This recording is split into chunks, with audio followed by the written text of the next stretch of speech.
Hey, what's up, everybody? BDO 44 coming at you with another video. All right, well, I had to stay. I couldn't leave the NoHo Hotel today for the first time this ever happened, but I had to drop on 120 to stay for another day. Yesterday was 130, so it's pretty much the same price as weekend prices. But luckily enough, I had the cash because I had secured it for the the other hotel. But so I didn't have to go nowhere to get that done. But yeah, I called and I spoke to the lady at the front desk, Destiny, and she was telling me she does not expect anything to open up because she hasn't had any checkouts at all. But they do have 3 air conditioning checkouts tomorrow, so I'll be reserved for one tomorrow. So that's just what it is, man. Had to drop 120 on that. I don't know if I should probably call my uncle and tell him that, or just take it out of my GR. You know, I don't know. I really don't know. These are the type of things that are possible when you have my situation going on. But the thing about it is, I'd rather be in here with an air conditioning for another night than pay for one night over there for no air conditioning at probably the same price. That's the reality of it. Probably a couple of dollars less. So it doesn't really equate to any difference, especially when you consider transportation costs as well. If I had to Uber there and then Uber back, that would take even more money. If that, you know what I mean? And then have to come back here and pay 120 again, or a different price, or whatever the case may be. So at the end of the day, this just made more sense to just hand him the money right now and think not. You know what I mean? Just think not. And so that's really what it was. But yeah, I'll be doing my Bible study here, no problem. I ain't got no bad thoughts. I gave some prayer to it. The Lord was essentially saying, I got your back. So hey, man, when I get those vibes, I know it's going to work out. And the way I see it is, there's probably something to what the Lord is trying to do. That's what I've learned. 40 years of living, doing things the wrong way, going against his word, not trusting him, learning to trust him. Now you're just like, all right, well, the way I see it is there's probably a science behind him having it so that the day I pay for the room will be Monday instead of Sunday for the next 3 weeks. Like, that's probably something to that. Or he wanted me in a specific room for a specific reason, or he wanted me to stay over here on this side of town for the next 24 hours. Like, you just learn to accept and appreciate God's intentions upon your life and not have so much aligned with things working out your way. That's what the last year has truly trained me how to do.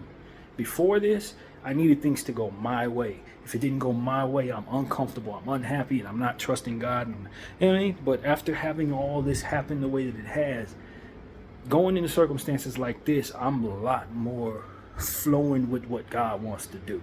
I don't have intentions that it has to go my way. I want it to go his way. And that's kind of what the prayers are about. And I was thinking about something yesterday. I was telling God, I don't want you to make it that things are easy. Because with easy comes a lack of strength. With easy comes a lack of preparation for how to handle hard. I'm not interested in the imbalance of asking for things to be simple. Things have been simple at times, and it led to me having a hard time when things got difficult. I want the strength to handle things as they are difficult. And as they are difficult, be able to move as I am right now in this situation. Because that's what holds the most value overall. That's what makes it so that you handle things better as the more difficult they come. So I'm like, Lord, make me cool with what you're doing. I don't have no preconceived wants about how things go. I have a desire to pray for you to make it so that when things go awry, I'm comfortable within those spaces. When things are difficult, I'm able to manage I'm in control of and accept what needs to be accepted and maneuver within the consistency of my life regardless. That's what I'm asking for. So it's like, you just learn to flow with the Lord. You don't know what point in your life you're in. I was thinking that last night, yesterday as I was taking my shower. I don't know what point of my life I'm in. This could be the middle of my life. I could be 2 weeks away from death. I could be 3 years away from death. I could be 50 years away from death. I was looking at Facebook yesterday. There was a post of a man from the slavery days, a black man in the slavery days, they said that that man was 136 years old and he was standing with a cane, and he lived several years after that picture was taken. And it was understood that he was that old because people's great grandparents had stories of him. He never left, you know what I mean? On the plantation, he was there to see 4 and 5 generations of people. You know what I mean? So it's like, it was a known fact that this man was that old, and he was still kicking at that moment. So it's like, you don't know who's going to be the next that guy. You know, who knows? Somebody lives to see 115, 120 years old. Nobody actually knows who they are, especially when they're 40, if that's who you're going to be. So you don't know what stage you are in your life, is essentially what I'm saying. I'm seeing people younger than me pass away all the time. I see people older than me continue to live, no problem. You don't know who's going to get forever, so to speak. You don't know who the next Methuselah is going to be. So within the wisdom that I'm learning how to handle within the circumstances that are unstable in my life, you learn to not anticipate specific outcomes or allow your emotions to be attached to specific outcomes, but more so intentional on asking the Lord to help you handle the outcomes that are to come. Because a person like myself has so many anticipation demons, so to speak. That's what I deal with: anxieties, anticipation demons, and circumstances like that in the past have really crippled me or messed with my outlook on things. Being pessimistic when it wasn't necessary, being overly optimistic when it wasn't necessarily lined up to look good going forward. That's when you start going through that enough, you realize, hey, I don't really need things to go a certain way. I don't need to trust that voice in me that says, this is how it has to be for me to be all right. I just kind of want the Lord to align me to be custom for what is going to be, not necessarily what I think could be based on what it is I think is going on. You know what I mean? And then remember that as long as you're aligned with the path that He wants you on and you're not going against that path, you're still on path for the things you'll be most appreciative of. You don't know what course He wants to take you on based on what it is that ultimately He's trying to line you up with. The course you're on may have it so that you avoid what it is that's meant for you, so that you course you into spaces that you're not supposed to be into, or what have you straight on line with being attached to somebody that's going to give you misery for 40 years. Stay on path with the Lord as you continue to ask Him to keep you on path. Be obedient to that instinct that tells you whatever it does, and be cool with that. The Lord put it in my heart that He was going to handle it. He had my back. Be all right. Everything's going to go very smoothly. Okay, that means whatever this path is, even though it's not necessarily the one that I thought it would be or otherwise would have been comfortable with, this is the path that I'm going to ultimately find what it is that He really wants me to have. This is the path that's ultimately going to give me the space of mind that's going to make me most pleased. This is the path that ultimately aligns me with the best possible outcome for maybe other people who are going to be affected by my energy. Even if it's not the path that I like the most, it'll give me the most experience necessary to pass on to somebody else. This will give me the know-how that someone else is going to need to know upon asking me. I'm going to need to be able to tell them what it is. This is that experience that's ultimately going to give them that information that they're going to need. So you can't avoid nothing in life.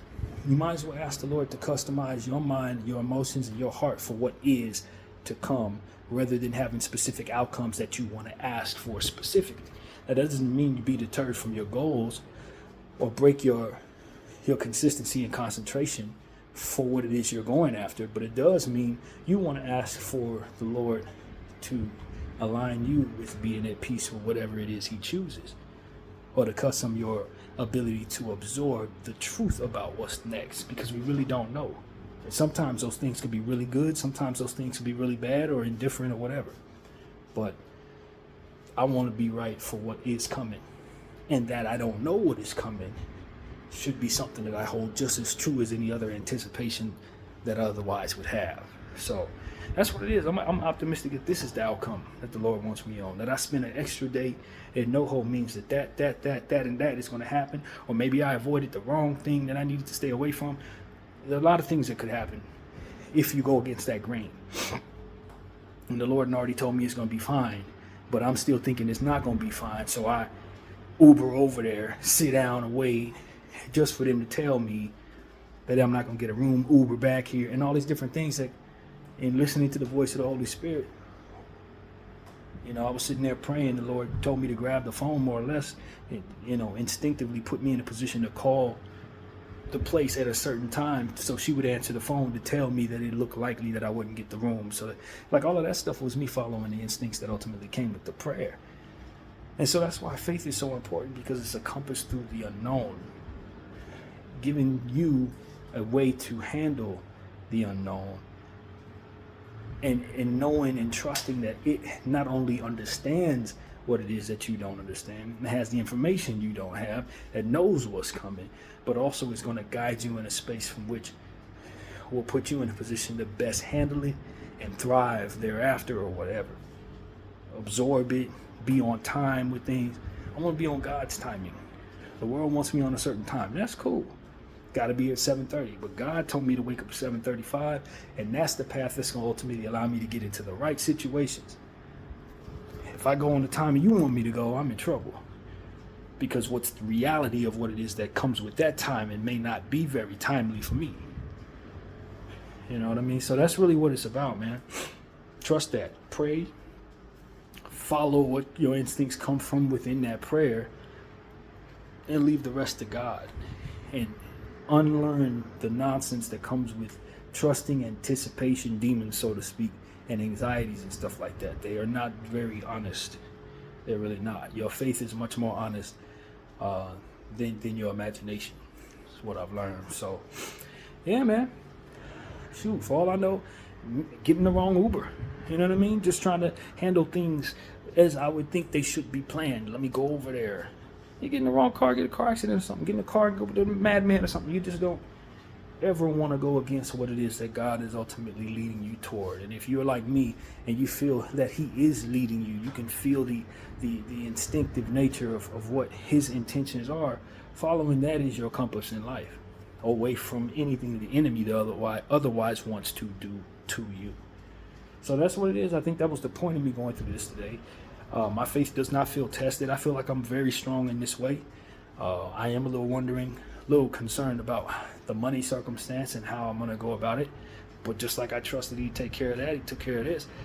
He made it so that I already had the money, rather than what was also something I was considering, which was to wait till today to pull the money out. If that's the case, I'd be walking down the street in the heat trying to get some money that otherwise could have been secured if I would have just followed the instincts that the Lord put in my heart, which was to take care of it yesterday. So it's like, I'm on timing.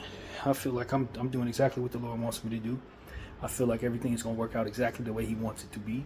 And this is the path I think is best for me, based on faith.